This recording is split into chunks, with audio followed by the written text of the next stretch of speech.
Eh bien, salut tout le monde. Vous m'avez récemment demandé d'analyser la crypto-monnaie Morpho, donc on va jeter un œil dessus. Let's go. Mais avant de commencer cette vidéo, n'oublie pas de t'abonner, de mettre un petit like, ça me ferait super plaisir. Si tu le souhaites, mets-moi dans les commentaires le nom de l'actif de ton choix que tu aimerais que j'analyse pour une prochaine vidéo. Tu peux aussi rejoindre ma communauté en rejoignant le lien Discord qui se situera en description ainsi qu'en commentaire. Et tu pourras venir partager avec moi et d'autres traders investisseurs, ainsi que retrouver énormément de ressources pour t'aider dans ton trading et même t'améliorer si possible. Allez, c'est parti.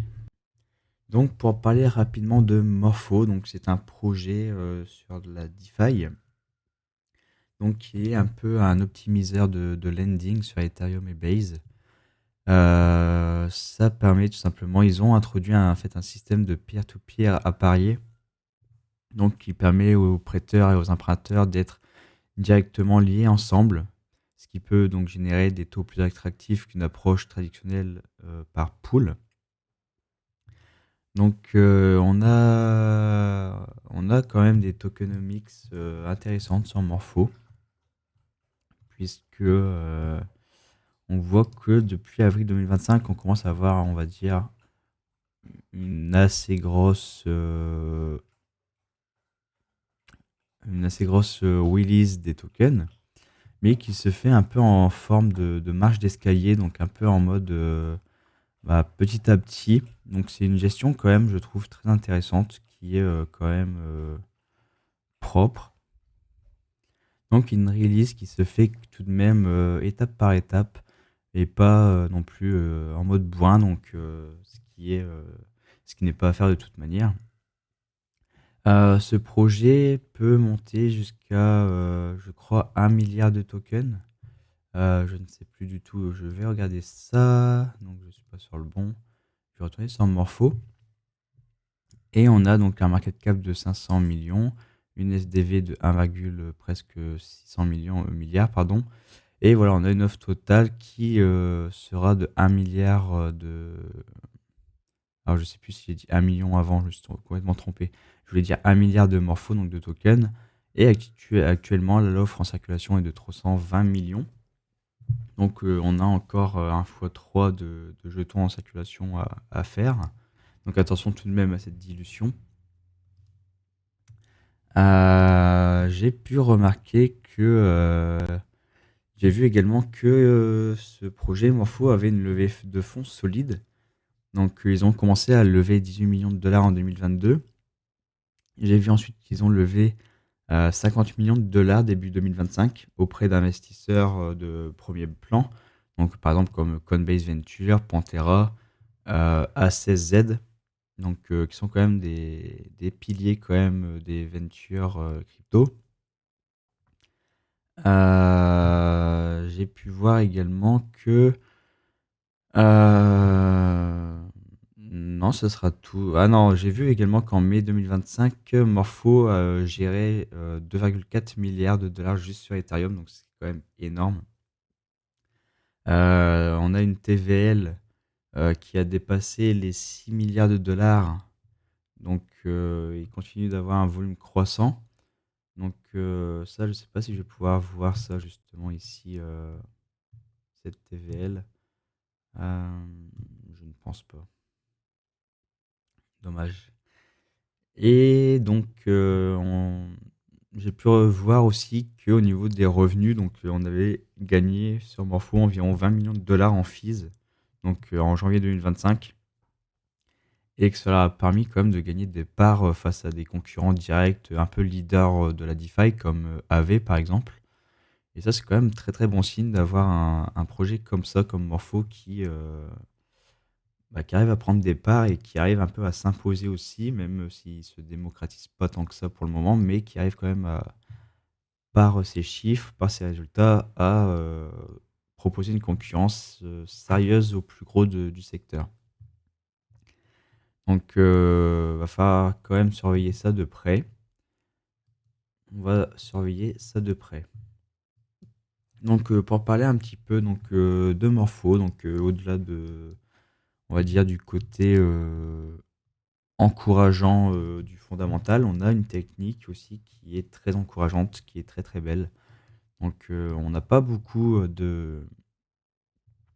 d'historique, vu que cette crypto est très récente, donc novembre 2024, premier listing.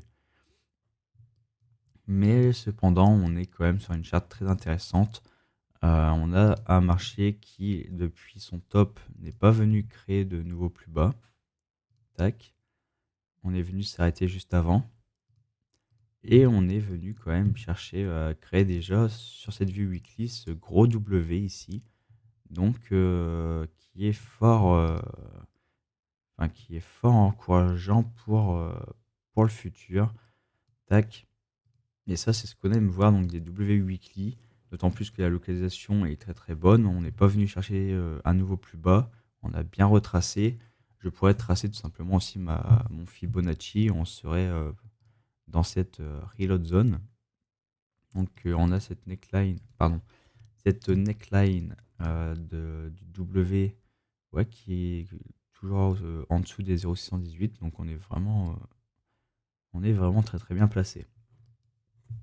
Donc on a eu cette cassure ici sur cette bougie du W. Donc on est venu valider ce W. Actuellement, on a une bougie qui fait un petit retour sur la neckline. Donc on est vraiment dans un timing, on va dire, idéal pour entrer sur ce W si on est friand et si on est acheteur de ce genre de structure sur du weekly. On va pouvoir regarder un peu sur du daily, donc zoomer un petit peu en unité de temps, voir un peu ce qui se passe.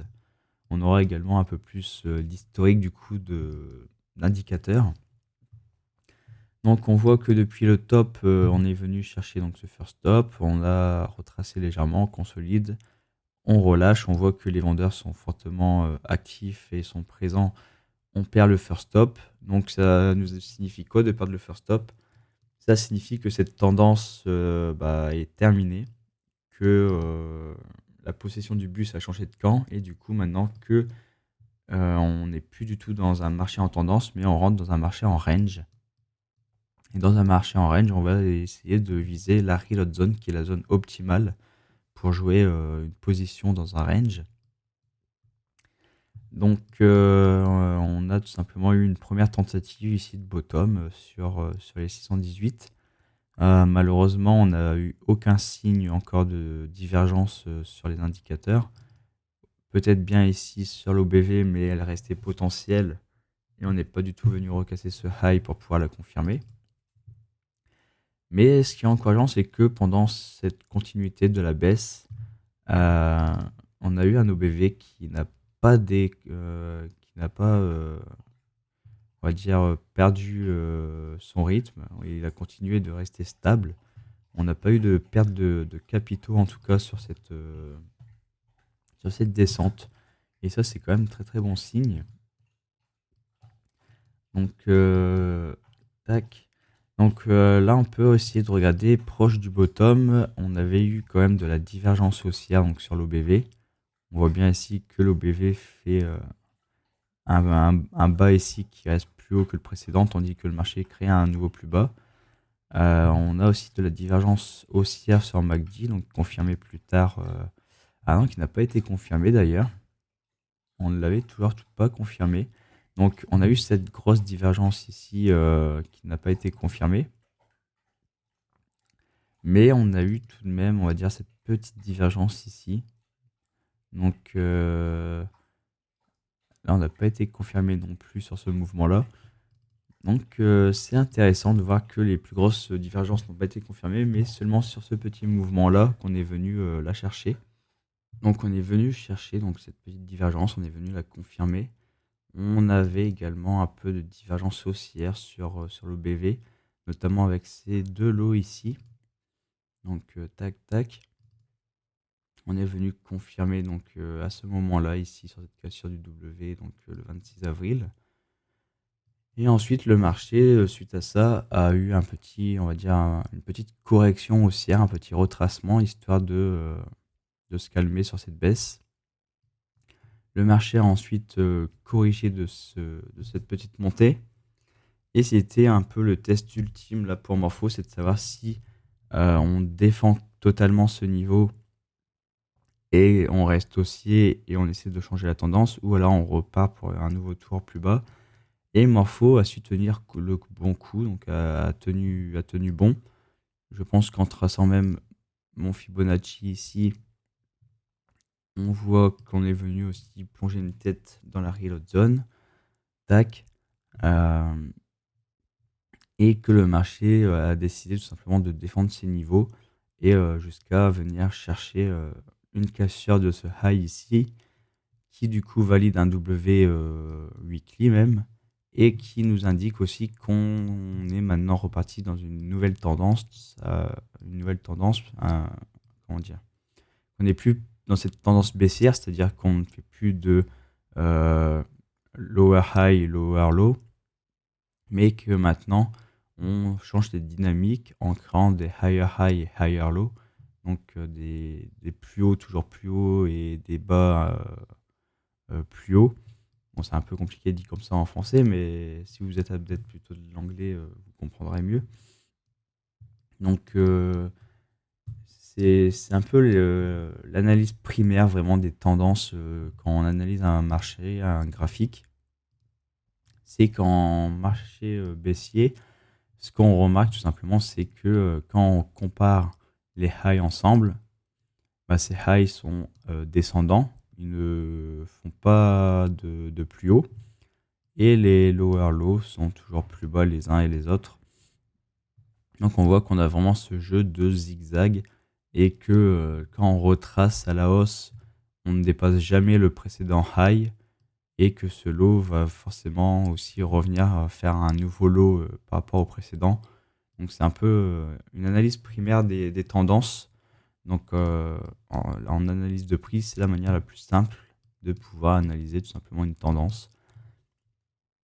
Tout comme en marché aussi, on peut voir que les plus bas se font de manière toujours plus haute et que l'objectif c'est de toujours aller chercher des highs qui vont créer toujours des nouveaux plus hauts. Donc tac, tac, tac, tac.